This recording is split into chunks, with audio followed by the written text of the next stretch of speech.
ரெண்டே வார்த்தை hi hi. 26ஆம் தேதி வீரதீர சூரன் வருது, அதனால நாங்கள் வந்திருக்கோம். வண்டர்ஃபுல் காலேஜில் wonderful experience. Thank you very much. Madurai எப்பவுமே கலக்கும், இன்னைக்கும் கலக்கிச்சு. Thank you sir.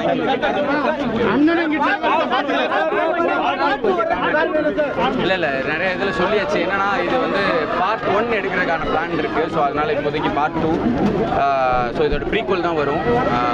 அதனால தான் பார்ட் 2. ஸோ வீரதீர சூரன் மார்ச் 27ஆம் தேதி திரையரங்கில் சென்று எல்லாரும் பாருங்கள். மகிழ்ச்சி. மதுரைக்கு வந்து எப்பயுமே தேங்க்யூ ஸோ மச். மதுரை மண்ணில் நடக்கிற மாதிரி தான் அந்த கதை அமைக்கப்பட்டிருக்கு. ஸோ ஷூட்டிங் எல்லாமே மதுரையில் தான் பண்ணோம். So waiting to watch. Thank you.